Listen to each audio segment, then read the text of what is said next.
Story 1. The Ashwood kids aren't allowed outside. The whole thing started with Davy Stein. His mother, already on her morning chores, had told him that if he was insistent on going outside to take care, so he was just playing ball and jacks on the front lawn when it happened. Suddenly, a big green truck drove right through the street, slow enough that everybody in the neighborhood saw it, but too fast for anyone to really know what their business was. Old Mrs. Ellison saw it. She was outside tending her garden, as usual, when the noise of it drove her back in. Mitchell Keene was taking his morning walk up and down the neighborhood, striding down the sidewalk like a man with a purpose, and lowering his hat to keep out the glare of the May sun. He saw the truck, watching as it sloped down the hill at the end of the street and out of sight. And that was when Davy Stein spotted the Ashwood kids. It was a brief glimpse, to be sure. Just a flash of two little figures behind the fence, two small, pale children ducking down right quick. But he was sure that they had peered out to see the truck, too. They didn't get many people passing through. It was a close-knit community, a rural community, one without much prosperity these days, but one where they took care of their own. And so the scrawny, bespectacled Davy ran back inside his little yellow house, as the heat was oppressive even this early in the day, and frankly, he had finally seen all he needed to see. The boy was dutiful, his voice laden with concern. "I think the Ashwood kids are home, Ma," he told his mother as she was folding sheets on the parlor sofa. And not just that, they seemed scared and weak, real weak, like they'd been hiding from everybody. She brushed her hair back and looked intently at her son, her eyes begging him to go on. "I think I even saw some bruises, Ma." She sighed and set the laundry aside, imploring him to sit beside her, and Davy obliged. In spite of himself, his voice became faint, even a bit choked up. "There has to be something you can do about it.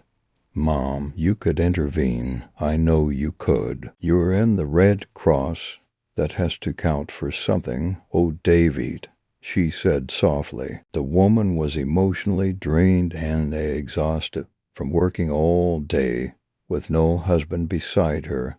"Come here." She hugged her son to her tightly, stroking his dark matted hair.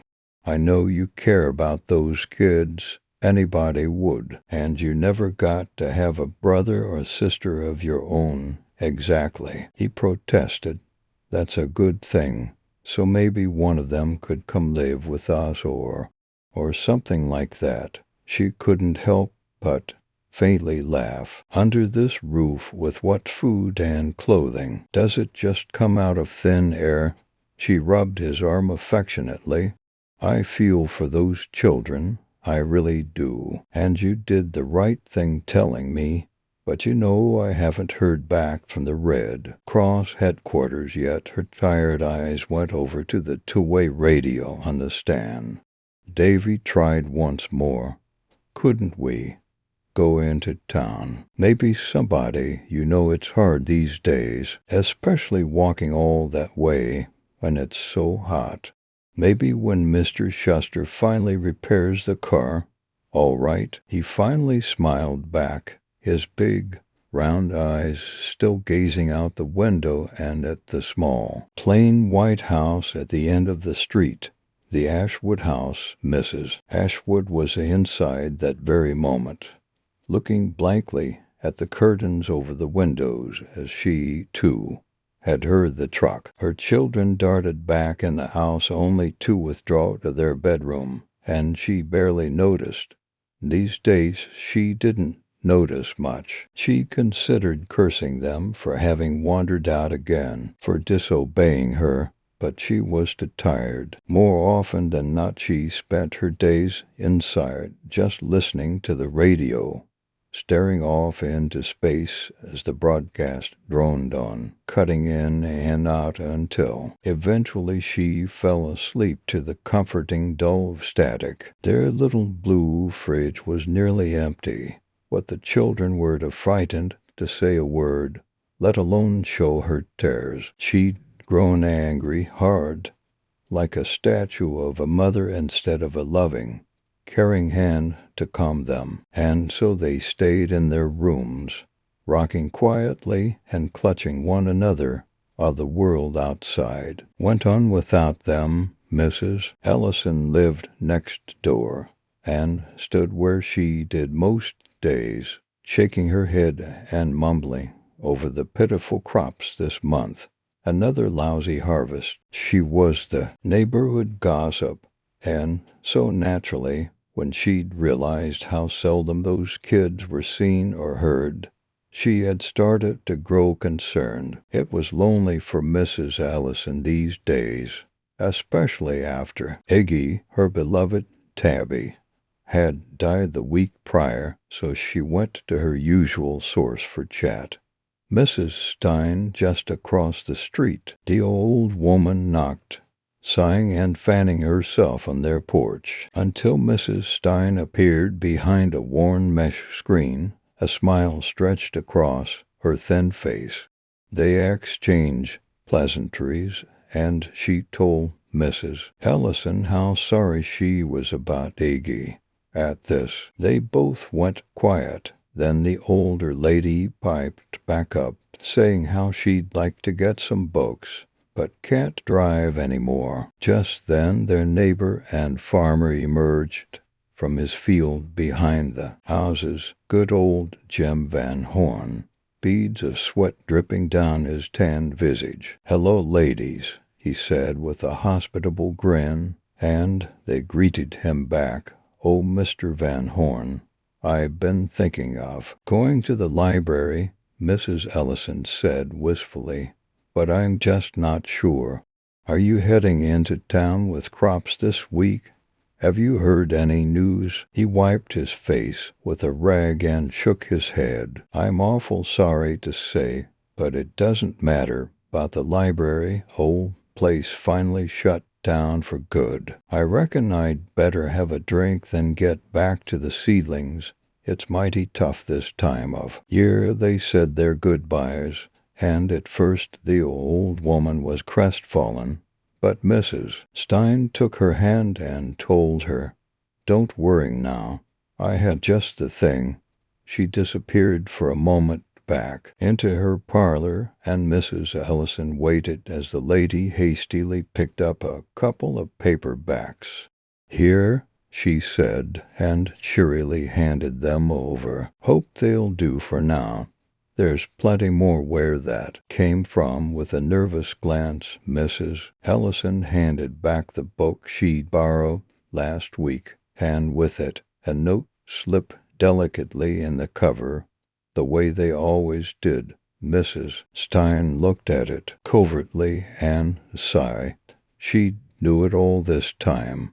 She just didn't want to face it. "Poor children," she murmured, and Mrs. Ellison simply shook her head before thanking the woman and tottering home past the vegetable garden that just wouldn't grow, and looked over the Ashwood family's fence before she went inside. Mitchell Keene watched her leave before tipping his brim at Mrs. Stein, who nodded politely and went in. His stroll complete, he walked across the street to Charlie Schuster, hard at work on the Stein family car. "Hello, Mr. Keene," Charlie called jovially, wiping his face with the back of his hand. "How goes the repairs?" Then Mitchell asked with a smile. Charlie was grim. Not too darn well. Gonna be hard to find the parts I need, that's for sure." "Well, then you're in luck." Mr. Keene leaned in closer. "I happen to be planning a trip into town.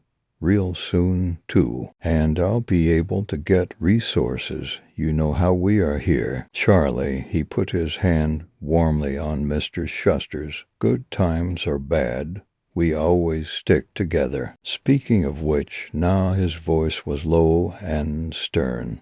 Mitchell Keene had a hard face, made rough beyond its years by the sun, and he was a no-nonsense man that made sure everything would be taken care of in its due time. So when he spoke, people listened.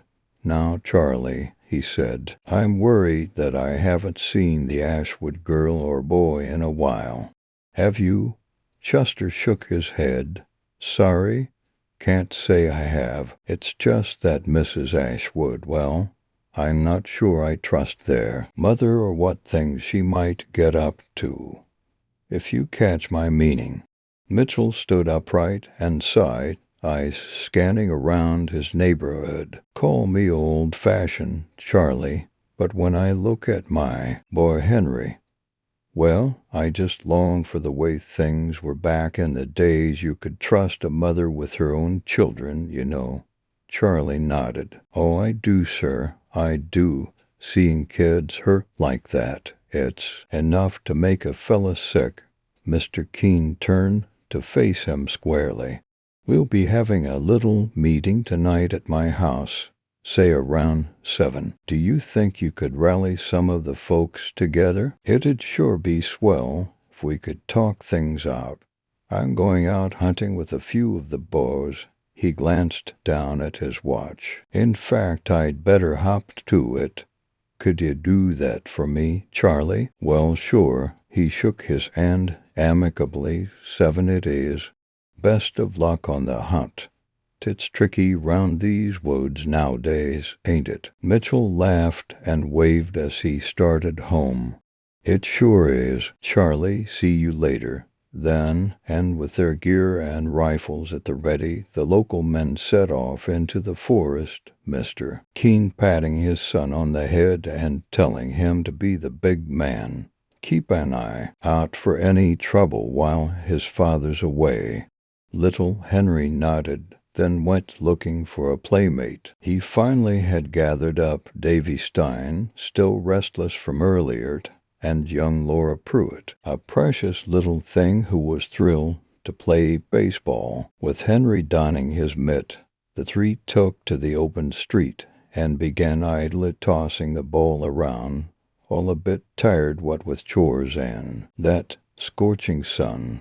But they still laughed and chased the ball back just to throw it again the way kids do. That is, until it landed behind a fence, right in the middle of the Ashwood yard. Laura pouted, and Henry hung his head in disappointment, until at once they heard rustling bushes. There was quick but definite movement behind the slats of the fence. At first all three children began to near the backyard, but that was when Davy noticed newspaper hastily put up blocking the bedroom windows. That wasn't there before. He held the two younger kids back with a wave of his hand, brow furrowed and worrying, before gingerly approaching the fence. When Davy got close enough, he could make out two small figures hiding in what little shadow remained of the day. A gangly little boy of about 7, clutching the baseball like a prize in his two little hands, skinny arms visibly bruised right up until they disappeared under a shirt far too big.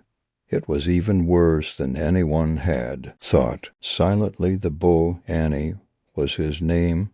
Davy remembered. Danny Ashwood handed the ball to his sister, age 9, who was in a dirty parka with stuffing exposed on one side, wearing sunglasses that contrasted against her pale skin, which reminded Davy of a porcelain doll. The girl's, Susie's, cracked lips gave him a weak smile as she handed the ball back over the fence, and then brother and sister slowly backed behind their house again, and Davy likewise retreated, a sick uneasy feeling in his stomach. Here now, I've got the ball, he told his two young playmates, trying to act cheery and hoping they hadn't just seen what he had. "Come on, Henry, I'll run back and you catch next, yeah." Henry looked down at his mitt and shrugged. "I dunno, Davy, it's too dang hot out here, and Mother wants me home soon anyway for supper. Just one more, all right," the older boy agreed, and Henry ran a ways and caught it right in his glove, smiling a bit before heading home. Laura Pruitt listlessly chewed her nails and half-heartedly tossed the ball with Davy, but soon they, too, went back to their respective homes, not before Laura gave a sideways glance at that quiet, plain white house on the corner before vanishing inside. That evening a group convened around Mitchell Keene's dining table. He and his wife Norma, Charlie Shuster, Mrs. Pruitt, with little Laura and Toad, and a couple of the hunters from the end of the block. They were all grateful as Norma put out a plate of crackers and some old hard cheese, and each began chewing even as they spoke.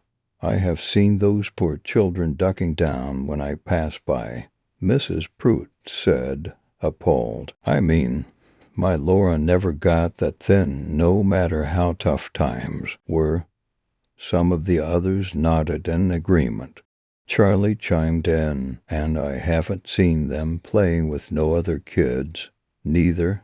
It isn't right." At that moment there was a knock, and Davy's mother entered late with an apology, reading the host before she got down to things. "I know we're all concerned for the children. I have plenty of medical supplies still at my house, you know." She looked around the room, but didn't find many faces open to her suggestion, and felt desperate. "I may just be one woman, but, well, Mrs. Ellison is coming behind me, and she would know. They live just next door, so ask her, please." Mitchell Keene stood and splayed his hands out on the table like a pastor addressing his flock. "Look, I'm not one to be stingy, but let's talk facts. We only have so many resources. Even with yours, Mrs. Stein." The woman looked down, almost regretting her attendance. "Everybody here has had to pull together, and that doesn't make this any easier. Months now without help. How much more can we take?" His wife put a hand on his arm, and her lip trembled with the threat of tears, but he steadied her. It was no way for children to live. No way at all. A single drop ran down onto her blouse as she imagined her Henry suffering that way. Mrs. Ellison had finally arrived. "Yes, those little children," she said thoughtfully. "Now, I'm not one to pry." "Hang on just a second," interrupted Charlie with a hint of frustration. "Just because you're next door we hang our plans on your say-so." Mrs. Ellison held her own. "I may be old, Charlie Shuster, but I have brought plenty to the table when it comes to keeping our little group together, and if you think that makes me soft, you think again, son." He averted his eyes like a scolded schoolboy. "Now something has to be done about those kids just wasting away in that house while their mother is up to God knows what, and the father nowhere, too. Decene, I can't take it." Mrs. Pruitt blurted out, the tension in the room almost tangible. I'm sorry, but I just can't. I've had enough, and so has my little girl. For God's sakes." She scooped up the child in her arms, eyes scouring all their faces wildly. "Now, whatever you decide, I won't be a part of it. Come on, dear." And with that, she stormed out and back across the street. The rest of the people in the room exchanged dark, heavy glances. Davy Stein was back in his yellow house, reading an old Boy Scout manual by candlelight as his mother slipped back in, having left the meeting and satisfied. Mrs. Pruitt, too, was home forcing a smile as she rolled the dice on the Monopoly board Lord got for her birthday last year. On the front porch, she quickly ushered the girl inside, careful to keep the board straight so they didn't lose their houses. When she saw the group emerging from Mitchell Keene's house, Mrs. Ashwood was clutching her husband's pillow to her cheek as her dark, bleary eyes looked out into the moonlit floor. And finally, just outside, in the relative safety of night, Susie Ashwood knelt by the fence and idly tugged at the tape, patching her jeans, straining to listen for the sound of anything. A barking dog, the local train, the forest that grew stiller each day. But none of those things caught her ear anymore. She straightened up to hear Mrs. Pruitt's slamming door when suddenly she was caught by the wrist, albeit gently, by Mrs. Ellison, who led her to the front door of the Ashwood house. The rest of the neighbors ushered over her brother Danny, who was pulling at blades of dead, brown grass. He followed them with the same blank stare he'd had for months, as if he was looking into nothing, and yet seeing so much. Susie grasped for his hand as they backed toward their front door, and she shifted her sunglasses nervously, shying away from the neighbors and their flashlights. Mrs. Ashwood was startled by a loud knock and pried the door open a few inches, her eyes fierce and angry behind the chain. "I don't believe the nerve of you." Mitchell Keene stepped forward, and that made her fall dead silent, his wife Norma cowering behind him. Suddenly Mrs. Ashwood realized Susie, Dan, oh God, my Susie. She knew at once that they'd snuck out again, and that they had finally been seen. She looked down, and surely enough, there were her children, the adults forming a protective circle around them. "Now just calm down, Mrs. Ashwood," said Charlie Shuster in a steely voice. "If you had just followed the rules, like everybody else here," there were murmurs within the crowd, "then it wouldn't have come to this." Little Danny Ashwood wanted to speak, but fear had shut him up, and all he could manage was to hide behind his big sister, away from the harsh, bright lights the neighbors carried. Mr. Keene cleared his throat. "He's right. We have all had to make sacrifices." At this, Norma became weepy and choked out. "You weren't the only house with more than one child." Before she broke into sobs and buried herself in her husband's shoulder.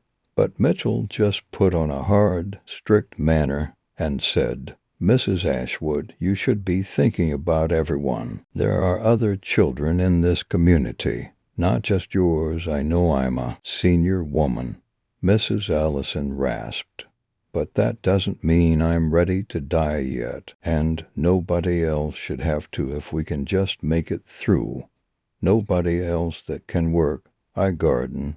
I've sacrificed my own. Many of us have." She seized the children and brought them forth even as their mother screamed and struggled to unkind the door. Susie and Annie trying to break away as they were thrust into a sea of ragged people, hands worn to the bone and twitching in anticipation of the resources the Ashwoods had been holding back all this time. At the thought of their TWO children, unlike so many other families that had just one, finally Mrs. Ashwood burst out onto the grass, and her children grabbed frantically at her skirts as they were forced into the light. Her shift dress having long since lost its flowery pattern, it was burned clean of its hue and now lay like a white, shapeless robe around her, and she spat out her words as she put a scarred hand over each child. The dress draped about her thin frame like a ghost.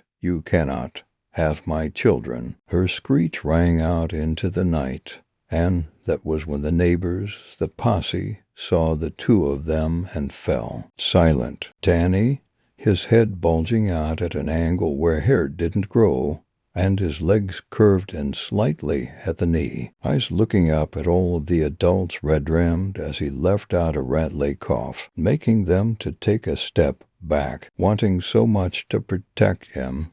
Brave little Susie removed her sunglasses to reveal wet blue eyes turned milky white by the blast, her blonde hair thin and missing in patches. At last their mother found her courage and her voice, telling them hoarsely, "Do you want the truth?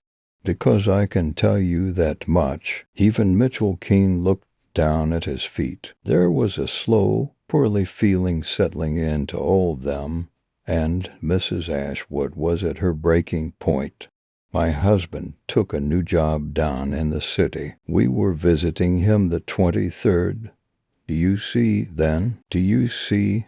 She thrust out her arms as if to show the world. "We tried to run when we heard sirens, but we got caught in the wave and, well, all the rest." Her arms came back down to hold her children close. "Eventually we made it back home, back before the buses stopped running. But if you try, if you even to lay a finger on one of my children," her entire body shook furiously, "well, then you'll have to take me first."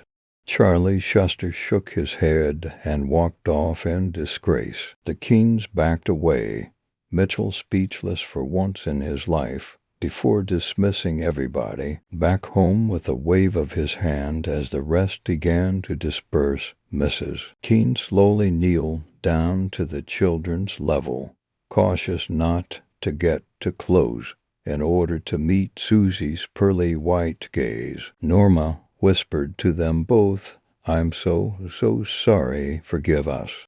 She unsteadily wandered away, the shameful terrors once again promising to devour her. Sacrifice meant something very real to her, and while little Henry lay in bed back home, in the still of the dark, he didn't sleep.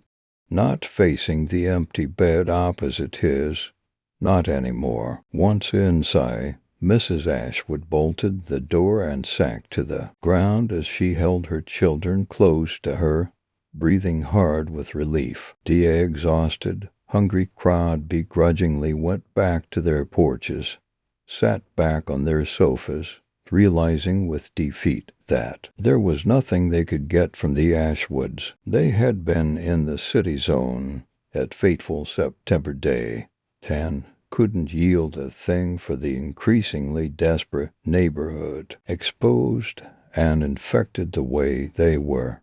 Like tainted meat, story 2, terrified. Hell is other people. Jean-Paul Sartre. No exit. Things had gone terribly wrong. I wasn't one to ever really be concerned with history. I had failed it 3 times in college, but even I knew things had gone terribly wrong. If anyone survived any of this, it would be up to them to decide what the cause was, record it in the annals of history, and try to avoid the mistakes of the past. But that wasn't my job. My job was to survive, and it didn't matter whether I blamed the sun for entering some strange new cycle and turning most of the world into barely livable desert, blamed the government for embroiling all of us in so many conflicts that there weren't allies and enemies as much as it was a Colosseum free-for-all, or blamed science for creating so many biological weapons that were used with no regard for the outcomes. It just didn't matter, because most of the humans that could be blamed were dead, and there was no use blaming the dead. I considered blaming God, but I wasn't sure if he existed anymore. If he did, then this must be the apocalypse. I was fairly certain there was no way I was ever going to meet him. If he didn't, then I would just be blaming the dead yet again, and it's no use blaming someone who can't ever atone for their crimes. Things had gone terribly wrong, But I was alive, and for today, that was enough. When it wasn't any more, ammo was easy to find, and I already had all the guns I needed to fix that scenario. Until then, we got by, you see. I had been camping with a few others, mostly just to see another human face.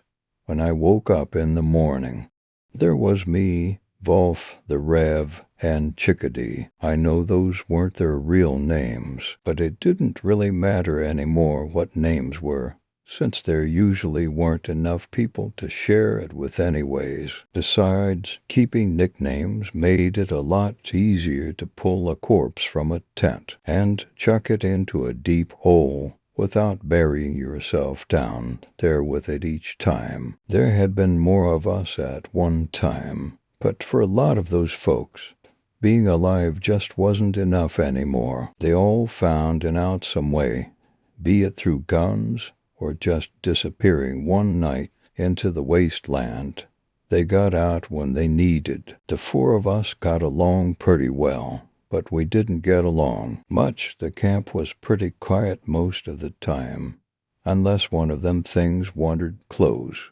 But they didn't really bother us often. They were nasty-looking creatures, though I had always wondered if those zombie theories were true, and in the end, they weren't. Something else did take over once we humans moved on, but our corpses hadn't passed Darwin's survival test, so they didn't come back as shambling and stupider versions of ourselves.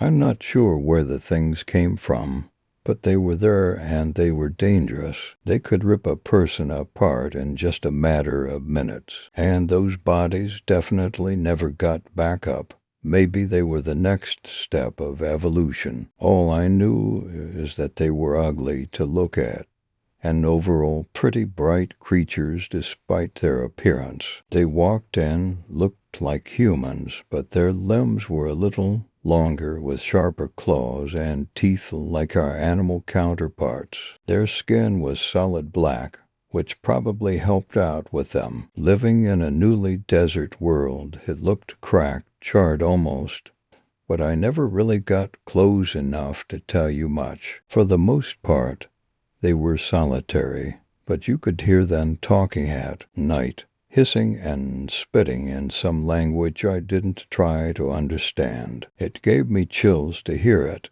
and so I hated the days I got stuck with night watch, knowing they were talking about us just beyond the firelight. Made it so my nightmares became the only kind of dreams I knew. But like I said, they mostly left us alone for a long time, left us to try and build some sort of community with the four of us, but none of us were very good at that. Our trained isolation is probably what saved us in the beginning, and maybe it is what will doom all of us in the end. I told you I don't know history, and I certainly don't know the future. Chickadee was a smart woman, nice to look at. Before the end of the world, I probably wouldn't even have noticed her.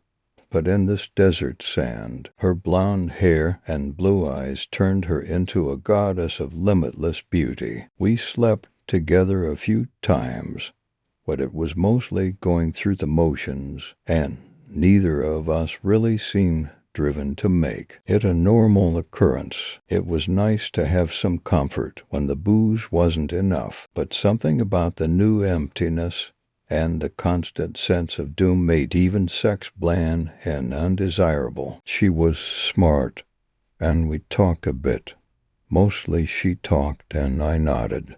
The sound of her voice was a pleasant break from the silence otherwise. I had always lived in the country, but this quiet was a different kind. It was absolute. For me, it was an adjustment, but for her, a born and bred city dweller, it was almost unbearable. She talked about that a lot, not too sure about who she was before everything, but she was with us after it all went to hell, and we looked out for her. Her sister had been one of the first to take her out and I was sure for a while Chickadee would follow along, but she stuck it out, seemingly growing more resolve to fight through day by day. I never saw her break down, though I heard her some nights crying softly in her tent. I think she was probably the strongest one of all of us. Wolf was a different story altogether. I assumed I wouldn't like him when we first met, and I was right. Alcohol was all of our friend, but Wolf was involved in a tempestuous affair with it. I'm not sure I ever knew him fully sober, especially not after we had to leave the city and start our lives out in this wasteland. He was impulsive and loud, to traits which should have gotten him killed. But at this point I was certain nature just wanted to keep the least desirable parts of our species alive to ensure it died out quickly. At the same time, he was very protective of all of us. I think he took it personally when someone escorted themselves out of this world. He definitely took it harder than the rest of us. You could measure his grief by the empty bottles by his tent each night. He talked a lot, said very little, but if anyone really wanted a community from our ragtag band, it was him. He wasn't made for this world, but he was alive, and that was enough each day. The Rev was a thin, quiet man who assured all of us that this was God's judgment on us all when you asked. He would discuss his past sins and how this was his chance for penance, to bring souls back to the Lord. We didn't do too much listening to him, but that didn't stop him from proselytizing. The Rev always wanted my soul. He was a killjoy arguing against our alcohol and celebrations. There wasn't much to celebrate, but every time we try, he reminded us that we were punished sinners. He didn't like when I told him his God was probably dead, too busy decaying to worrying about the pitiful lives of us forgotten sinners. He pointed to the wasteland around us as evidence something divine was present and cleaning up the mess of the world. That certainly wasn't a God I wanted anything to do with, but the Rev clung to him, even going so far as to leave camp every week or so for solitary prayer, proclaiming his Lord's protection over him.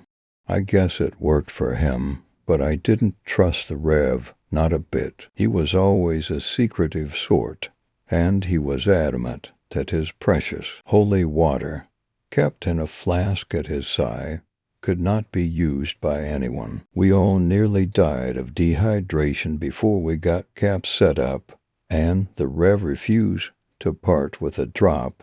For a while I thought we all might kill him just to get that little bit of water, but fortunately we found a well before it came to that. It all makes a little more sense now. So that was what was left of our group of survivors. There had never been many of us, maybe 10 at the most at any time, but now being down to just 4, it sure felt lonely. Loneliness is the new human condition, I suppose, and maybe that's for the best, seeing as how we messed everything up in the end. The days and nights of our lives were pretty much monotonous motion from one posture to the next. Nothing significant to mark the change in day besides a new division of watches. It seemed foolish having the watches in some sets, because those things out in the desert really seemed to leave us alone for some reason, but fears of what could happen kept us alert. No one wanted to be responsible for a shredded pile of what used to be a friend. There was one time they got really close, and I was sure it was over. It had been a week or 2 since we set up camp. I can't remember how long exactly, since there was no real way to identify one day from another. We always heard them sniffing and prowling around the camp at night, but this time it was broad daylight, and they were circling. There were 3 of them, looking dry and hungry. All those whispers and hisses started up again, though I couldn't tell if their mouths were moving, to be honest. For some reason, I had the distinct feeling they were not. They looked like humans, but now they were almost crawling, loping around on their hands and feet as they circled the camp.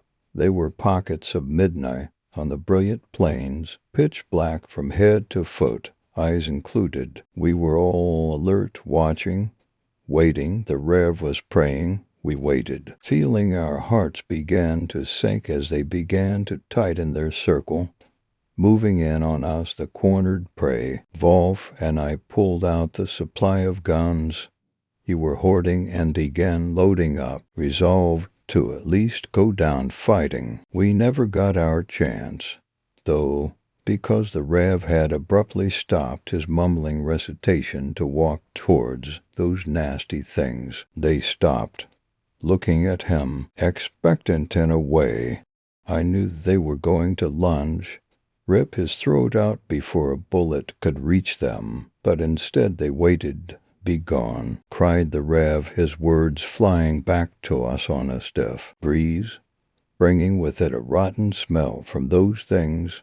"This camp is under the protection of my Lord, and none shall oppose him any longer." I thought for sure the Rev had found another out, walking straight out to those damn things.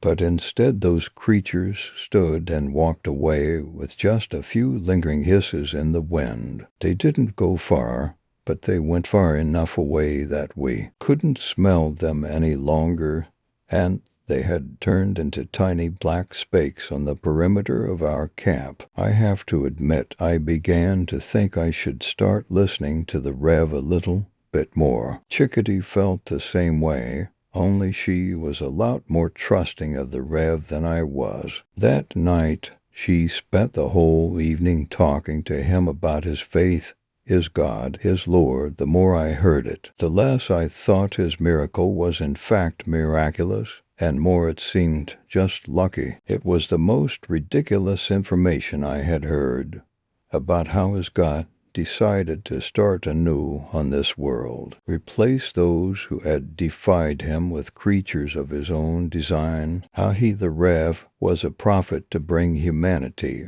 into the fold once again, allow it to thrive in this new existence under the comfort of the Lord, how his past improprieties and disloyalties had been burned away in redemptive fire, just as the world had been scrubbed clean by the desiccating rays of our new sun, how he would save us all. Chickadee fell for it instantly. She had never mistrusted him, and I felt betrayed to see this woman cast aside my arguments. I had always thought she was the strongest, and what if she was right? I didn't feel too sure in my own mind to hear the way she talked. I thought I was missing out big on what could be the only redemption from this hell, but at the same time, I couldn't buy it. Not from him. There was some sneaky, glassy look in the Rev's eyes that held me back, kept me from buying in. Some form of snake oil was being sold, and I didn't want to be swindled out of the only thing I had left, a soul all my own, with no claim from God or man. Chickadee wanted to be one of the redeemed, and so Volf and I figured the Rev would be forced to part with some of his precious holy water to consecrate her, but apparently that wasn't the case. This holy rite was some secretive ordeal, meaning the Rev and Chickadee would have to step out just beyond the visual perimeter of our camp, some place where they would not be seen by our unbelieving eyes, in order to perform this rite. Volf and I argued with them, but there was something about Chickadee which made her hard to refuse. She was dead set on it. We let them go on the condition Chickadee took a weapon in case any of those things got too close. Volf and I watched them walk away. Chickadee, with all the decorum of a new convert, her eyes watery with tears and smiling for the first time in a while. Maybe this religion stuff wasn't all bad, I thought. All that came back was the Rev. One of those things shot dead by Chickadee's gun, and some blooded hair and clothes that were the only salvageable remains. The Rev told us they had snuck up on them, tightened the noose until one grabbed her. He got the gun, he said, and was able to take a shot. The others fled after one of them fell. We never heard the gunshot, so they must have been out a lot farther than the Rev initially said. Religion must be all bad. Things had gone terribly wrong again, and this time was the Rev's fault. I could have been angry with the Rev, but he looked about as broken-hearted and terrified as any person could. I was numb. Volf added another collection of bottles outside his tent. I missed the soft sobs from her tent at night. It made it to quiet again. Our Chickadee was gone, and now the country's silence turned unbearable for me. Our little community tore apart a little more. Now we were nothing but a group of three who happened to share the same space. It seemed like watch shifts began to be the entirety of my existence. If I wasn't being haunted on the perimeter by my own mind, I was sleeping and living through some new daily nightmare. Talk by the fire grew quiet, and more I began to feel like a ghost pacing the same forgotten route day after day, searching for that light to enter. I wasn't surprised when a shot shattered my watch one night. It came from the tents, which was no shock. The silence and isolation had become suffocating, and I had begun to wonder if it was enough to just be alive anymore. It seems someone must have agreed with me. I was shocked to return to camp and find Volf's tent spattered with blood and viscera. The mostly empty bottles on the floor were not surprising, and probably helped explain what had happened. Alcohol can provide some healing, but it eventually burns you out from the inside, leaving nothing there to stand against its will. I guess either Volf or the booze needed his out. Now it was the Rev and I. I was ready to pack up and leave, take my chances in the field, but the Rev was adamant that we should not split. He kept saying he couldn't let me leave without protecting my soul from the horrors out there. Horrors was a pretty good word for those things, but I still wasn't ready to trade in my soul for his peace of mind, and so he followed me as I packed up and set out to find something better than a ghost town in this desolate world. After a week or so of travel, the Rev started to look bad. His skin looked dry and red, burned deeply by the sun. His eyes were sunken, his hair beginning to dry and fall out. He looked sickly and frail, and I was certain it would only be a matter of days before I was alone in this world again. Just being alive wasn't enough for me anymore, but I couldn't leave him alone. His proselytizing grew more and more passionate as his body grew weaker and weaker. Even when his throat was dry and his voice cracking in the desert heat until blood tinged his lips, he continued to preach his gospel, promising freedom through purified fire, just as our world had been so purified by the blazing sun. I began to feel guilty holding out on him. While I didn't believe, there was also the thought that it was unnecessarily cruel of me to refuse a dying man's wish. Besides, if I didn't believe in God, no rite the Rev could perform would convince me otherwise. Maybe it would hurry him along into death, finally being at peace with his life's work, and leave me to my own. Way out, when I agreed, I saw light flicker back into his eyes, and it left me unsettled. The smile and gleam in his eyes seemed hungry and crazy. almost animalistic in its wild fury. I wanted to back out, but I reminded myself that he was dying fast, and it wouldn't hurt me to give in to one silly fantasy. He had me kneel out in the sand and put his feeble hands on my shoulders. He said a lot of words that I thought would have been Latin, but sounded more like those hisses and whispers the oars used to call across the desert. Suddenly stronger than I thought, he pulled me to my feet until we were eye to eye, facing one another just a step apart. His eyes were mesmerizing to me because as he spoke, they seemed to open up. He had always had dark eyes, and now they seemed to be pits spiraling into his skull and beyond. At the bottom of his impossibly deep eyes, I began to notice flames simmering down there, steadily roaring to life. As they grew closer,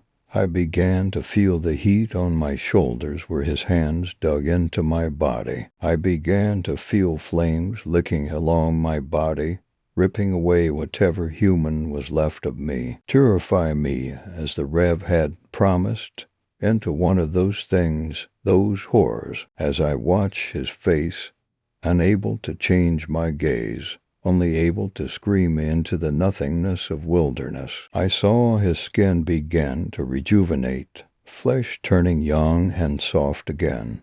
He began to look as I remembered him from the first few weeks of our journey. I didn't know what was happening at first. I only knew that the burning in my body pushed me to the brink of consciousness with its pain before it began to fade away. I felt detached from my body, just a floating soul left without a home. I could see myself, a charred husk shaped into one of the horrors by some dark design I did not begin to understand, and I could see the Rev as a smiling creature who was nothing more than a demon in human clothing.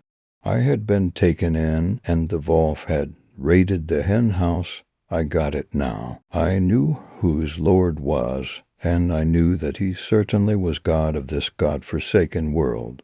Now free of my body, I began to wonder what came next. Where would that bright light be?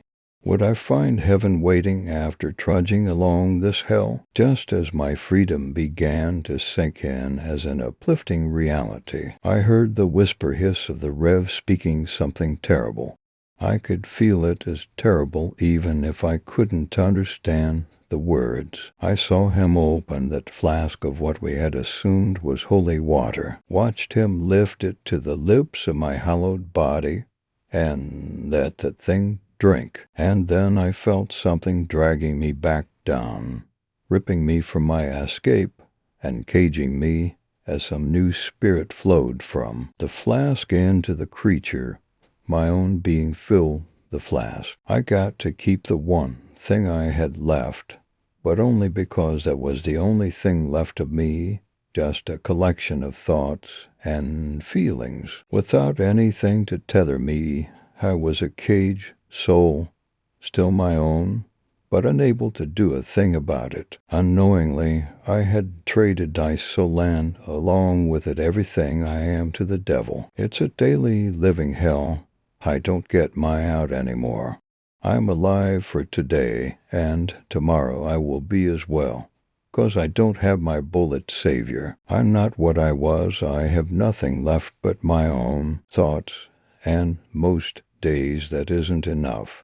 It isn't enough to be alive and thinking when I see the terrible things done with what was my body. It's eternal reflection on the horrors and all that I have done. It's a private hell made up by my own self-loathing. Now it's just a matter of waiting until this prison rips away whatever humanity I have left, and the Rev pours me out to fill up one of those horrors. Guess those things get us all in the end. Sure, not how I pictured going out, but things have gone terribly wrong. So why should this be any different? Story 3. toter's maze there. Aren't a lot of advantages to being the sole teaching assistant in a small computer science department, except that once in a while the professors are nice enough to unload a bunch of old tech on you for free. Maybe they're cleaning out their offices for the first time in decades and have a few Macintosh classics that would otherwise end up in a dumpster. Sometimes the department gives them new tablets, and their old ones need a new home, or else someone retires and everything not absconded with for nostalgia's sake becomes fair game for scavenging, courtesy of the faculty's generosity. I have a bunch of old computers, disk drives, motherboards, and virtually any other computer parts or accessories you can imagine kicking around my apartment. Tinkering with dated machines can be a great deal of fun. You can practice soldering without having to worry about flushing a bunch of money down the drain if you accidentally brick your machine. When you pull them apart, you might find so-called upgrades from years past that seem genuinely laughable now, like the 32 kilobytes deluxe memory expansion card I once yanked from a 1995 laptop. And let's not forget the charm of obsolete archival media. Remember the zip disk? No, figures well. Even if you're not a tech geek like me, you can at least appreciate the best part of my perks system. Discovering ancient computer games that nobody else remembers and actually having the wherewithal to play them. Cleaning out offices or browsing through forgotten hard drives, I stumbled upon games that I've never seen archived anywhere on the internet. Some of them even existed before my parents did, and I've been able to play every last one. You can't pretend to know gaming until you've played something on a legitimately floppy disk. Anyway, since I'm given first dibs on any abandoned tech, the department let me raid the office of some adjunct, whose name I never quite learned, not having interacted with him all that much, who must have followed through at last with his vows to quit his overworked and underpaid position. I didn't blame him. I heard he made less than I did, and I don't hold a degree nearly as advanced as his. Whatever the reason, Sussman, or was it Houseman, I can't remember, didn't return for the spring semester, and didn't leave us any way of reaching him. So a couple of weeks into the semester, after the faculty felt reasonably sure he wasn't coming back, they provided me with a key to his office and granted me free rein to swipe whatever I wanted. I let myself in the second I had a free moment one night after classes, when my teaching assignment was taken care of for the day, and the rest of the department had long since headed home. The building was dark by the time I arrived, but the motion sensor lights fired up once I set foot inside, flickering into existence one by one as I made my way down the hallway. The adjunct's office didn't have a nameplate on it. I'm told few adjuncts even have offices, for that matter. Consequently, I found the correct room only after I'd tried, and failed, to open an unmarked broom closet with my new key. The adjunct's office might as well have been a broom closet, though it was barely larger than a bathroom stall. On top of that, it didn't have any windows, and the only light came from a single, dingy incandescent bulb dangling from the ceiling. It didn't have a light switch either, so I had to fumble around in the darkness until I could find and tug its pull cord. No wonder the poor guy quit. Who could be expected to work well under such conditions? Once the dirty light washed over the place, I could see everything that Professor What's-His-Name left behind, It looked pretty and remarkable to me at first glance. He'd somehow coursed a desk into the cramped space and found a chair to join it.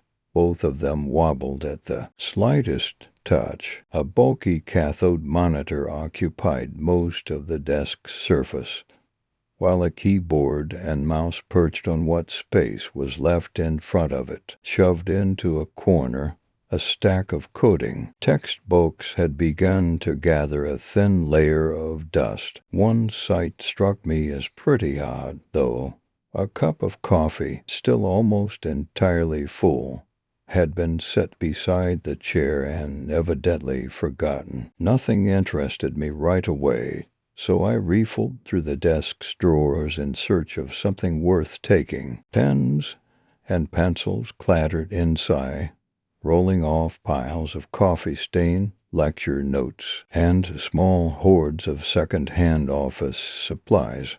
In short, nothing worth the effort, which came as no great surprise. I had expected that, if I were to find any prize here, it would be the desktop tower the adjunct had neglected to take with him, so that's exactly what I went after. The monitor's cord trailed behind the desk, leading me to a grimy, but sturdy-looking Dell that still had a 3.5-inch floppy drive installed. I didn't have a shortage of floppy drives or anything, but I decided to swipe the machine anyway. You can never have enough spare hardware, after all.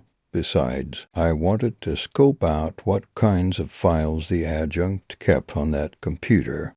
Sometimes that's where the real treasure lies. The hour had grown late by the time I returned home, but I couldn't resist staying up a bit longer to peruse my new acquisition's contents. I hooked the computer up to one of my flat-screen monitors, introduced a keyboard and mouse, plugged it into a power outlet, and went to the fridge to retrieve a high-caffeine soda. While I waited for the machine to boot up, once I came back, a green glow had saturated the screen, dousing my keyboard and desk in sickly colors. The usual boot dialogues for late 80s OS appeared, written in green, low-pixel characters. That's strange, I thought. Most early operating systems and programs only looked green because of the monitors they used. The visuals themselves, under ideal circumstances, were simply black and white, and my current monitor was pretty close to ideal. I figure it was probably a custom OS, coded to look green for nostalgia's sake, like that word processor Darkroom. I also found it strange that the adjunct hadn't locked his computer with a password, but I was too excited by my new toy to think too much about it. The OS had a GUI comparable to the oldest Apple offerings, so I had no trouble navigating it. To my astonishment, the icon for the floppy drive indicated that a disk had been inserted. How had I missed that when I first inspected the computer? Sure enough, the ejector button on the tower protruded like something had been placed inside. I poked it, and out popped a deep red floppy disk. I slid it into my hand. A label on the disk's front side, written in black marker with the most compact penmanship I'd ever seen, read simply, Toter's Maze. Was it a game? If it was, I'd never heard of it. But then again, I was always unearthing titles I'd never heard of before in my office excavations. Maybe it was a personal project the adjunct had been developing. But whence that title? Programmers name things after themselves all the time, but this one seemed foreign to me.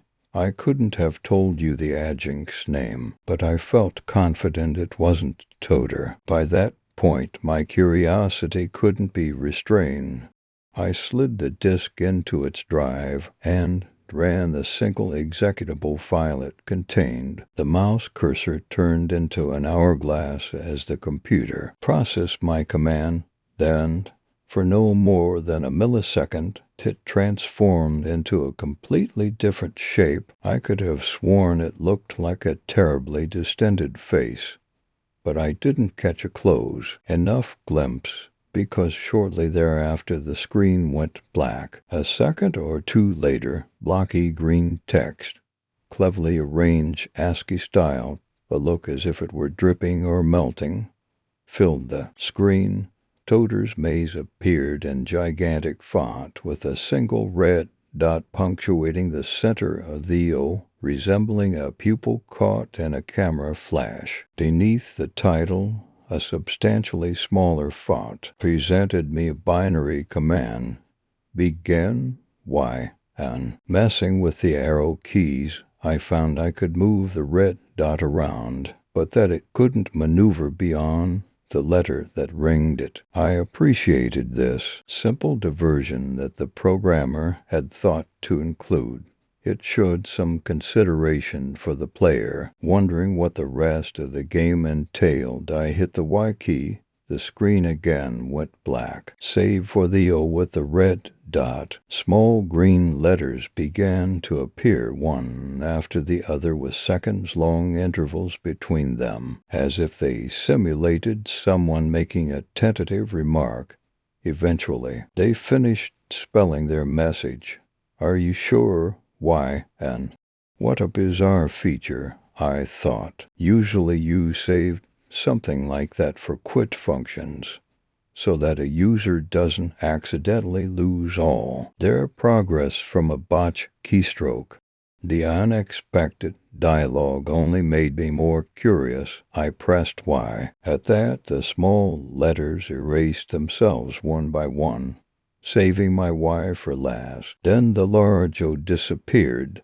The red dot stayed for a moment before it, too, disappeared. I was left with another black screen. Soon some text seemed to float up from the blackness, like bubbles rising from a deep pond. Level 1. Then the text seemed to sink out of view. After it disappeared, a bunch of angular green lines drew themselves into existence, forming a kind of labyrinth that looked like a simplified view of an intestinal tract. It wasn't much of a maze, though. There was only one route available.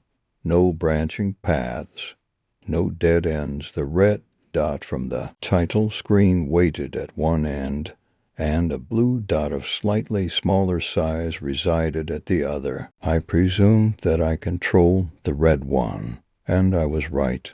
I could navigate the red dot with the arrow keys. It moved at a much brisker pace than I had expected. If I drove it into one of the green lines, it stopped moving. The game imposed no penalty. If I did, I supposed there was no objective other than to reach the blue dot, so I started guiding the red dot toward it. When the two dots finally touched, the blue one simply faded away. The rest of the level followed suit, and the red dot disappeared last. Text reading level to emerge from the blackness as if rising from liquid, exactly like what I'd seen for the previous level. It seemed anticlimactic to me, but then, nobody plays games like this for cutscenes and stories. I figured the difficulty would amp up, at least, and perhaps make for a more entertaining experience. The second level proved no more challenging. It drew a square that took up half the screen. The red and blue dots both appeared inside, on opposite corners. There were no obstacles. By no stretch of the imagination could it be called a maze. It seemed Toter had used up all of his or her imagination on the title screen.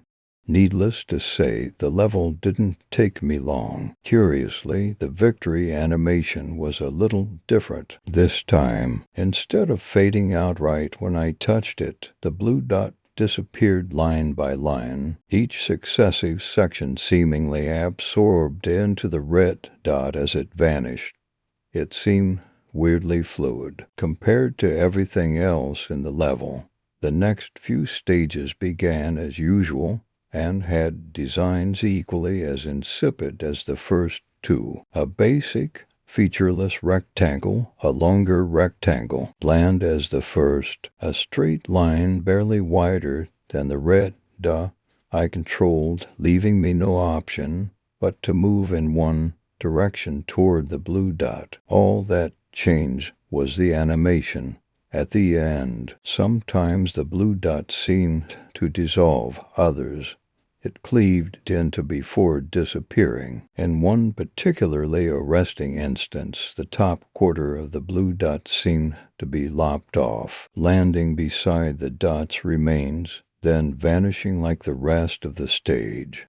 Before long, I'd arrived at level 10. That's when things became genuinely disconcerting. See, the 10th level was nothing like the others. It was rectangular, with a bunch of smaller rectangles inscribed within, lining the top and bottom, while the center remained empty. The blue dot was somewhere near the dead center of the map. My red dot began in a corner. I started directing it toward its usual target. But then the blue dot did something unexpected. It moved. That's not even the right word. It ran. As my dot drew closer, it inched over by a pixel, as if it had heard something and turned to check out the nose. When the red dot was only a few pixels away, the blue dot took off at incredible speed. It hurled itself against one of the small rectangles until its wall seemed to yield. Then the blue dot moved inside, cramped by the tight quarters, and the wall reappeared. What the heck had I witnessed, and how was I supposed to clear the level now? My only idea was to try ramming into the small rectangle's side like the blue dot had done. As I did, I swear that the blue dot quivered. Eventually the wall collapsed, and the dots touched, resulting the blue one splitting into many tiny pieces that coated the inner walls of the small rectangle. They didn't fade away like the rest. The red dot disappeared first, and the level and the remnants of the blue dot lingered there for a while, burning the image into my retinas before cutting all at once to blackness. Somehow, I felt as if I'd done something awful. Then came level 11. This one featured comparatively sophisticated cartography, rectangles within rectangles, and liberal use of walls, although it still didn't look much like a maze. The path to the blue dot was pretty obvious, and most of the space in the level seemed entirely superfluous. As I moved the red dot along, however, something about the stage began to make me feel uncomfortable. Insane though it sounds to say this about a bunch of green wires, it struck me as dimly familiar. I felt as though I had been there before. I blamed the feeling on the late hour, suspecting that a lack of sleep had started to toy with my senses. When I reached the blue dot, its shape didn't change. The color drained from it, top to bottom, until I don't know why these were the first words to enter my mind.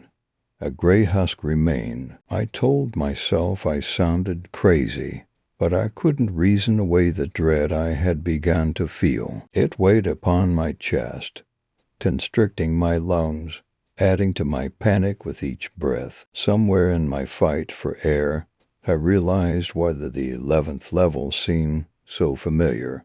It looked uncannily like the floor plan to my stepfather's house. How many levels were left in this bizarre game?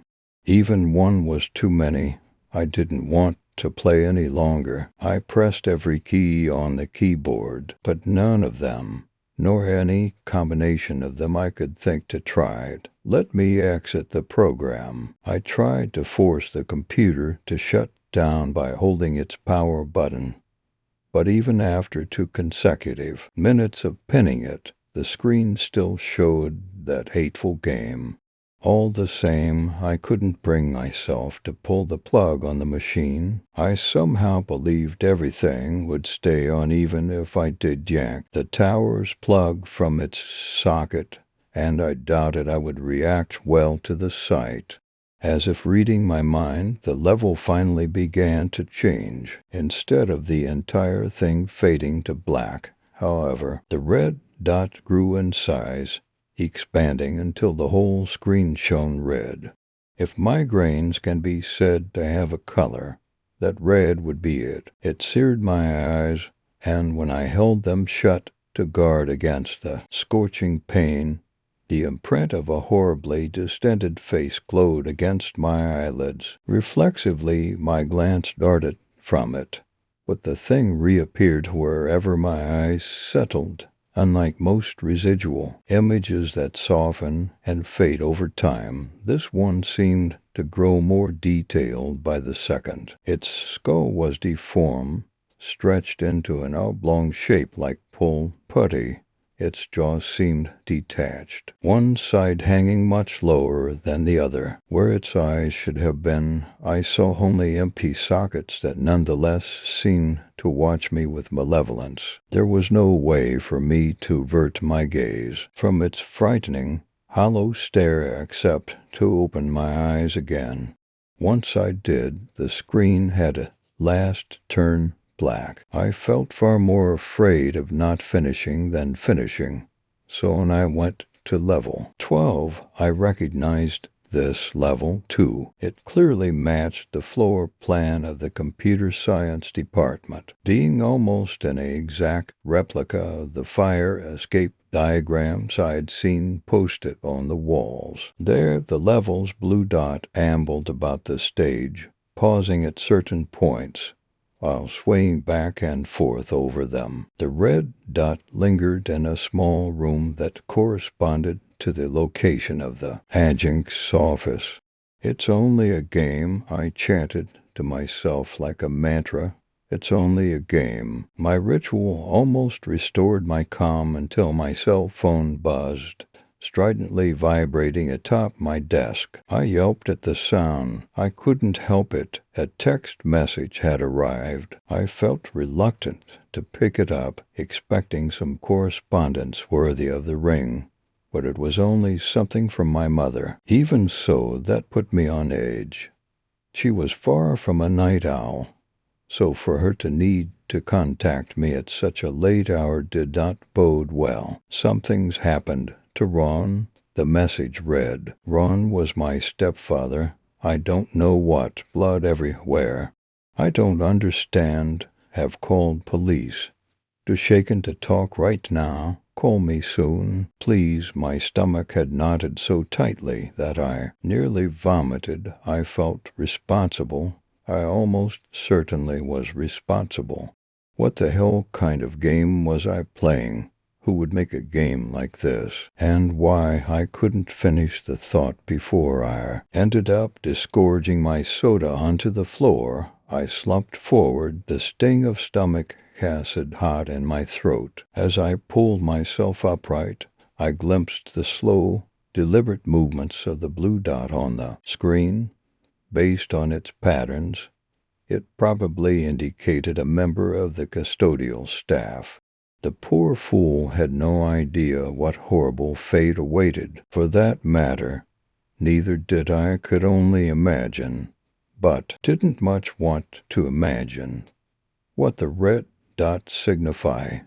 My creative powers couldn't begin to fathom what it would do to its next victim. It was too much. I couldn't knowingly kill somebody. I would never forgive myself for the deaths I had accidentally caused. But I didn't have to allow any more to happen. I was better than that. I would not be an accomplice to murder. I pushed my keyboard aside and stared at the screen with defiance as I pondered what to do next. The game, however, thought farther ahead than I had. Within moments, a timer appeared in the corner of the screen. I barely registered that it showed 30 seconds before it rapidly began counting down. What would happen if the timer hit 0? 20 seconds, then 15. I felt my resolve crumbling. If the game had proven this horrible when I did what it wanted, what kind of retribution would it visit on me if I went against its will? 10 seconds. 9, 8. I had to make my decision. 7, 6, 5. The decision came quickly, more instinct than conscious choice. I pounded the arrow keys. The red dot flew at unfathomable speed. The blue dot had no time to react. As soon as the red touch hit, it collapsed in a pile, scattering like a handful of dust.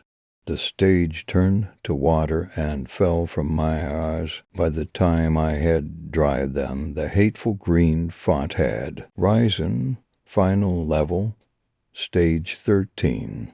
How auspicious. At least it couldn't torture me, nor anyone else.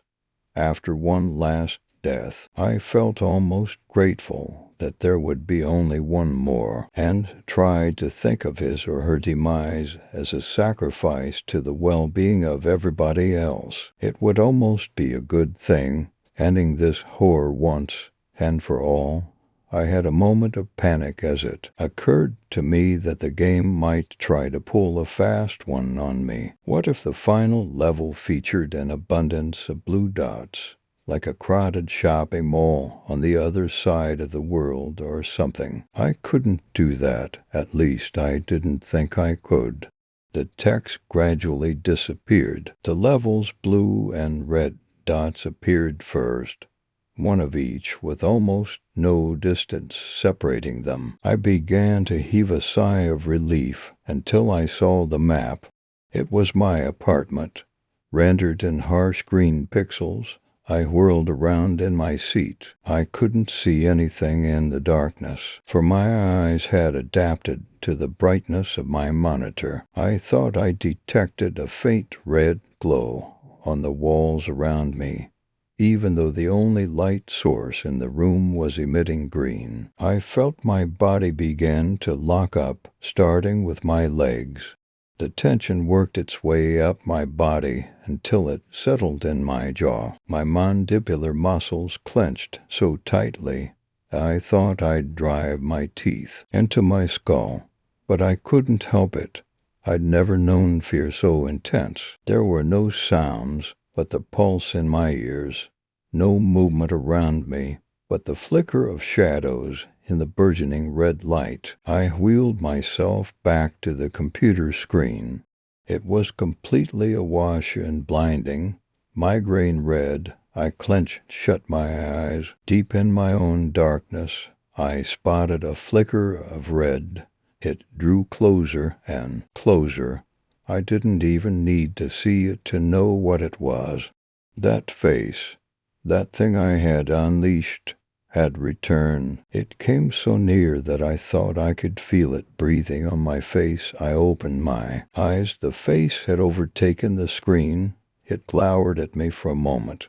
Then its maw widened, revealing a dark, cavernous hole. It swallowed every pixel, plunging my room into blackness. And something hard as bone, warm and sharp, cut a deep gash across my throat. Story 4.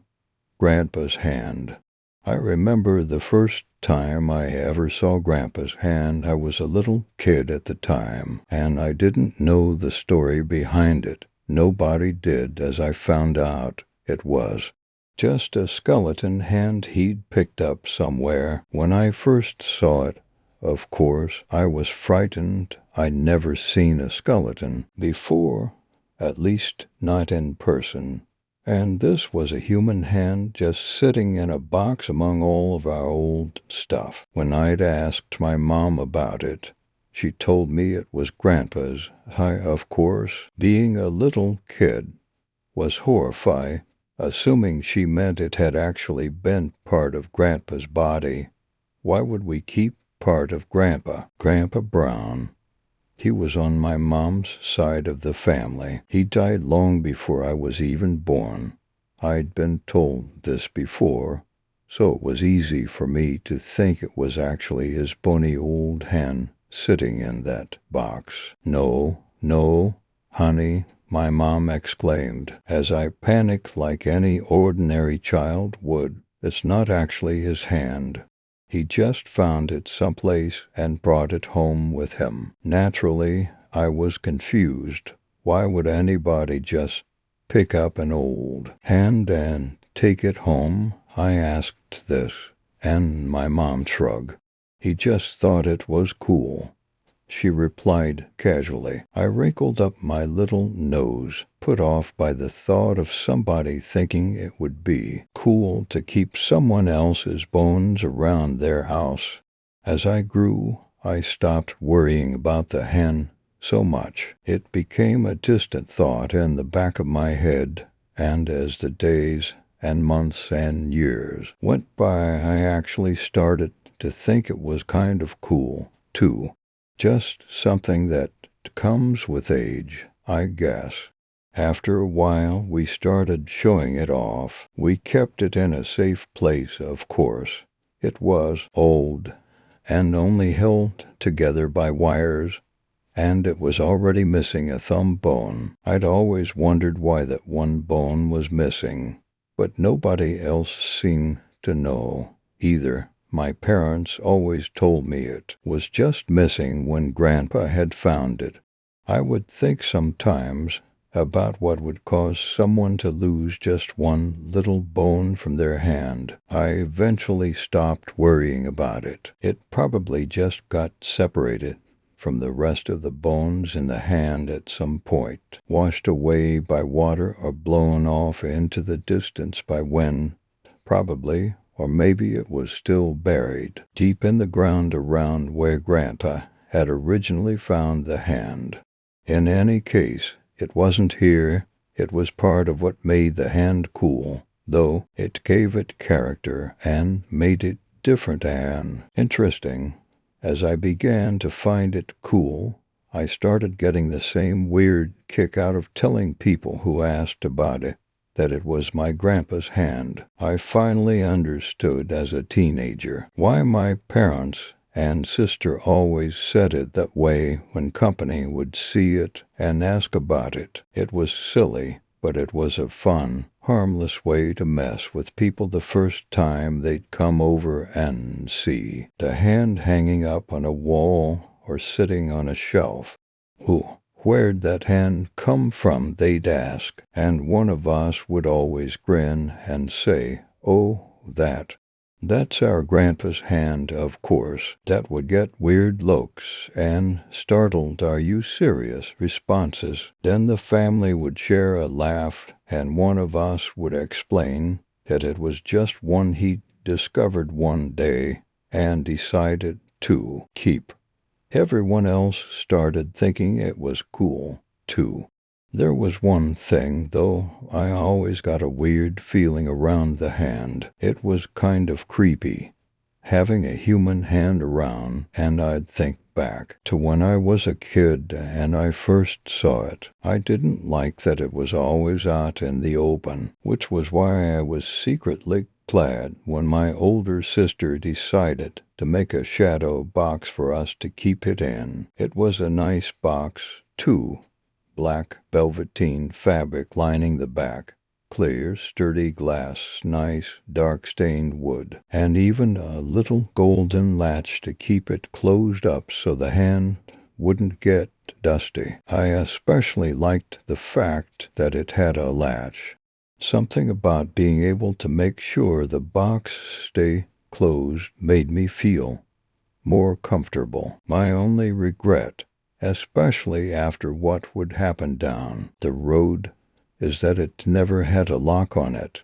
You see, I started noticing things a few months back, things that probably should have raised more questions than they did at the time. I began noticing odd noises. First off, subtle things, really, light scratchings and taps that most people would write off as normal background house sounds, things shifting and settling. It helped that we had dogs, too. Of course, someone with dogs in their home would think of random taps and scratching sounds as simply being the dog's nails as they walked around the house. I usually did too, but sometimes late at night, when I knew all of our dogs were asleep, curled up next to my dad in his bed, I'd hear the noises, and they'd seem much too close to me. I'd look around, and of course see nothing.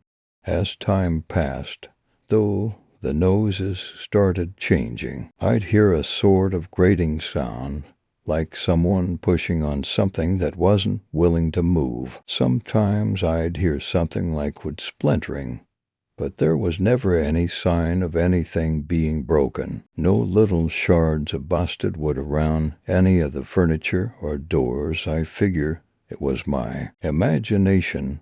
I had a habit of playing horror games or listening to readings of scary stories late at night, even though I should have known better. But what fun are those kinds of things if you don't do them in the right atmosphere? So I ignored most of it, occasionally getting a little freaked out, but otherwise knowing it was probably nothing. Every once in a while I'd be helping with cleaning and feel compelled to clean the shadow box. I'd wipe the glass off with a paper towel soaked in some window cleaner, rub down the wooden outsides with furniture polish, all that good stuff. And sometimes, after I was done, I'd look at the hand inside the box. I'd appreciate the structure of it, the cool, clean white bones held together by sturdy metal wires. It still kinda creeps me out, knowing it was just some poor person's disembodied hand hanging on our wall. But I knew it was just a hand. I started working nights, which meant I had to stay up on my nights off so I wouldn't mess up my sleeping schedule. This usually meant sitting up in a comfy chair, messing around online till the break of dawn, then going downstairs to the basement, where I slept during that time so that the light and noise of the daytime wouldn't disturb my rest. That was when things started getting really weird. Everyone knows basements are already inherently creepy. The darkness, the cool, insulated air, the dull, gray walls, and the unnatural feeling of being underground in a silent room. I got used to it, for the most part, but it sure made the odd noises stand out more. Sometimes I'd get so creeped out by them that I'd be unable to sleep anymore, and I'd just move upstairs, even at the risk of not sleeping as well, as though I'd get any decent sleep feeling. Creeped out anyway sometimes when I was lying in my bed down there, just thinking as I tried to fall asleep or go back to sleep. After getting some water or going to the bathroom, I'd hear the tapping again. It sounded louder down in that eerily quiet basement room. Of course, with my habit of doing late-night creepypasta binges or playing survival horror games for hours before bed, I would get the absolute worst pictures in my mind when hearing the soft scratching sounds around me. But it always turned out to be innocent noises. At least, at first, it did. Then came the times when I'd feel something pulling at my blankets. Of course, I'd tug on them lightly, and they'd come unstuck from the bed frame easily. But sometimes I could swear they would stick for a moment, hanging down below the frame and going tight as I jerked at them, like someone was holding the other end. It's just my imagination, I'd tell myself, finally pulling the covers free and adjusting them over myself as I lay back down. I've been listening to too many scary stories. I need to calm down. But every so often, after I'd free my covers, things would be different. Instead of simply curling up, giggling at my own silly imaginings, I'd start to drift off, and suddenly I would feel something. It felt vaguely like something was touching me, usually on my arm, sometimes one of my feet, It was never a grabbing sensation, just an odd, light touch, like something just barely making contact lightly on my body. After I would notice it and shift the offended body part a bit, the feeling would usually subside. This went on for months, and I never minded it that much, aside from getting chills now and then. But then it would start coming back every so often. I'd feel that light touch, shift my arm, and feel fine. Then, just as sleep started to claim me again, the feeling would return. Sometimes I'd even glance at the part of myself that felt the touch, but for the most part there was never anything there. I did catch, once in a great while, a small streak of white as I glanced away, though. But then again, my blankets had white on them. There was one that was even fluffy, so it had a textured look to it even in the dark of the basement. So I wasn't too concerned. Not until the noses and the touching feelings started happening together anyway. I'd lie in my bed, cozy and secure, when suddenly, tap, tap, tap, tap, tap, scroosh, scroosh. Then a cold, light pressure on my arm or leg. I'd look and see nothing. Scroosh. There it would go again, the sound of something small dragging across the carpet. I'd glance hesitantly to the floor near my bed. Still no sign of anything unusual, and so would go until I got too anxious and moved upstairs. Tap, scroosh, touch, glance, nothing.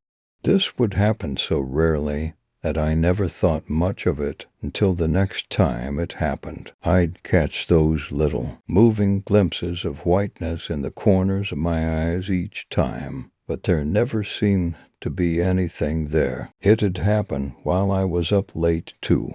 On my nights off, sitting in my chair, I'd hear the noises, but strangely, the feeling of being touched never showed up when I was sitting up alert in my chair, but still that ever-present tapping, that eerie scooting, dragging sound, these things persisted, stopping any time I would pause to look around. But I couldn't see anything. Every time, a quiet, innocent house around me, and nothing more. Until one night, I got up to get something to snack on a night off. I'd been on another horror game binge, and thus was feeling pretty tense. I got my snack and hurried back to my chair. As I sat down, I caught a small glint in the other room. Looking over, I saw what looked like the door to the shadow box hanging open, reflecting the light from the nearby computer screen. It cast an odd light as it hung there. I of course went over and reflexively closed it. I turned back toward my seat, ready to resume gaming, and froze. Where was the hand? I looked back inside the box, and for a moment my blood ran cold. It wasn't there, and it was nowhere else to be seen. I looked around just in case, thinking maybe it had fallen out somehow. The door was open, after all, and the latch wasn't locked because it had never had a lock. Maybe, I thought, the hand came loose from the backing, fell, and knocked the door open. But there was no spooky skeletal hand on the floor, nor anywhere else in the room. I took a deep breath, convincing myself that I was just psyching myself out. Too many scary games in one night, I told myself, as if a bony hand with no muscles or nerves would be able to move. I was being so silly. I convinced myself that it was nothing, that one of my parents had taken it out to clean it or fix something on it. It was old. After all, we didn't even know how long Grandpa had it before we'd gotten it. It may have started breaking up after an unknown number of years hanging on a wall. I went back to my chair and settled in, content in the explanation I had given myself. That was when I heard it. Scrooge, skirrush, skirrush, tap, tap, tap, tap, tap, skirrush. I shivered, not daring to look around this time. I saved my game file on Dead Space and closed it, feeling it was clearly time for a break if I was hearing noises. It was just the tension of having been immersed in the game. After all, nothing a good dose of funny videos wouldn't cure. I opened up YouTube and typed in a search for one of my favorite funny Let's Players. I'd finally started relaxing when I felt that cold, light touch right on the edge of my right forearm. All that was beside my chair was a small end table, where I usually set my laptop when I was up doing something. There couldn't be anything there, and the dogs would be barking up a storm if someone had broken in. But, against my better judgment, I took a quick glance at the table next to me, expecting to see, as usual, nothing there. Resting against the arm of the chair, leaning with the bottom of its palm against the cold, wooden end table, was Grandpa's hand. Its pony little fingers sat on my skin, chilling me down to my bones. I don't know how long I sat there, just staring in horror at the pale, twitching hand. I felt like it was testing me, waiting to see if I would panic. All I remember after that is a clatter as my laptop was tossed off my lap and hit the floor. My arm swung up, and a crack resounded from the far wall, where the hand must have hit. After I sent it flying across the room, I curled up on my chair, pulling every body part that would fit on the chair as close as possible, trying to keep myself out of reach. I looked around frantically, trying to see where the hand had landed. It was nowhere in sight. I didn't sleep well that week, or the rest of the month. I'd stay awake until daylight and curl up in a tight ball on my bed. When I finally had to sleep, the sounds changed. Again, there was clicking. Now the odd, hollow clicking of bones bumping against each other. Strange, rusty creaking, like old metal trying to bend. I knew what it was. It was Grandpa's hand. The cracking and clicking were from it clenching itself, tapping angrily and impatiently on things as it moved. The creaking was the old metal wire that bound the bones together, squealing in protest when the hand moved. If I'd only known what it was that hand wanted, I would have tried to find the hand, would have done my best to get rid of it. I'd have smashed it, sold it, thrown it into the road where it would be run over.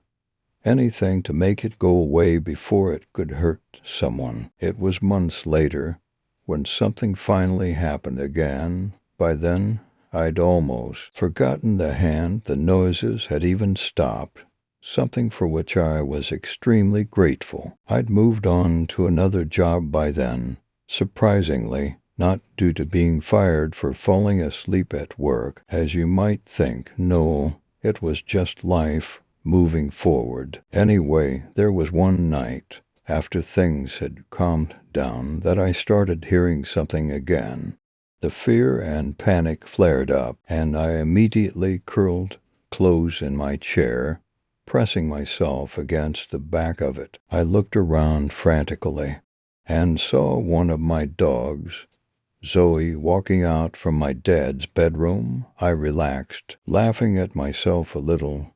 I'd actually thought, no, that would be silly. See, it had been so long that I'd actually convinced myself the whole thing with the hand finally letting me see it, finally grabbing me, had all been a really vivid dream or a creepypasta I'd gotten a little too immersed in. I guess I just really didn't want to believe it had been real. It was too unnatural, too freaky. Assured that it was just my dog going out to the yard, I settled back down. I had just gotten back into the video I'd been watching when Zoe started barking.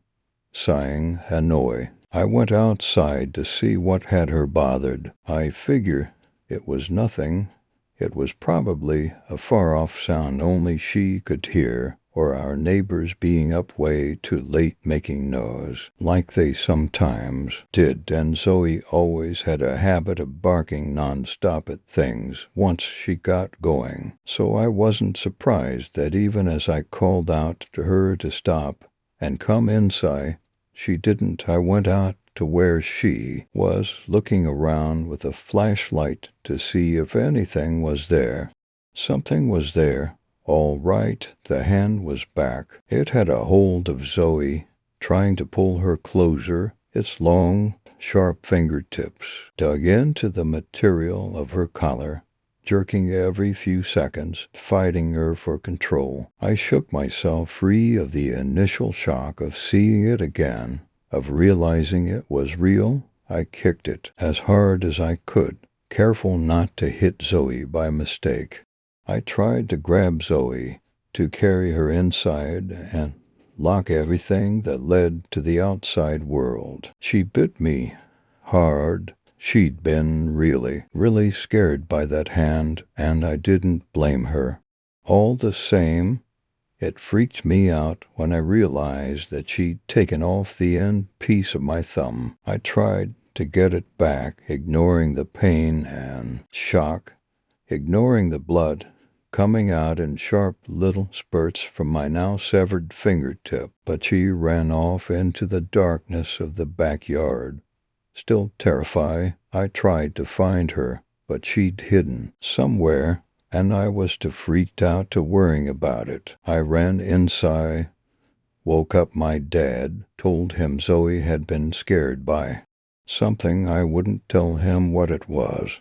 I showed him my hand, and we went immediately to the hospital to get it looked at and fixed up as much as possible. I ended up having to get used to being a little less handy. Please pardon the pun, because we never found the thumb. We did find Zoe, though, in the yard the next morning, but she wasn't alive. It was horrible. I had always been closest to Zoe out of all the dogs we'd had, so of course the sight gave me a horrible reaction. I got sick. I cried hysterically. I even fell to my knees next to what was left of her. Her stomach had been clawed open. It looked like something had ripped her belly open in a frenzy, looking for something inside her. We took Zoe's body to the vet. He did an autopsy, looking in through the ready-made opening in her gut. It was really bad, and I had to stay home to avoid freaking out again. There wasn't anything inside, and some part of me knew there wouldn't be. After all, I knew what had done it. I knew what it wanted. Now all the vet found were weird, dull claw marks inside the stomach lining, inside her skin, around her organs, even in her throat. Her stomach and esophagus had been shredded, but nothing else was able to tell us what exactly had happened. When my parents came home with the news, it took all I had not to burst into tears, especially later, when I was outside and saw something I hadn't noticed before, a pile of skin and a little blood and a fingernail with little scratches in it. I'd had enough. Scaring me was one thing. Touching me was bad enough. But that hand had killed my dog, the one I'd bonded most with out of all of our dogs. I hated that hand now, and I vowed that if I ever found it, I was going to crush it. I started keeping heavy objects under my bed, on my side table. On the end table near my bed, I was determined to smash the bones on that evil thing if it ever came near me again. I did see it again after a long time. It was when I woke up one night, feeling something near me. I opened my eyes slowly and looked straight ahead. It was right there, on the table next to my bed, right next to my pillow, and it looked different. Nah, it had a smooth, clean new thumb bone where the missing one would have been. It wasn't entirely clean. There were traces of pink where the blood had dried on, and dirt from the hand moving around outside in the lawn. As soon as I saw it, I reached for the hammer I'd hidden under my pillow, moving slowly so I wouldn't alert the hand. Zoe would have vengeance tonight. I'd make sure of it. I remember thinking one other thing as I pulled out the hammer and took aim. I remember wondering if maybe a replacement for its missing thumb wasn't all Grandpa's hand wanted after all.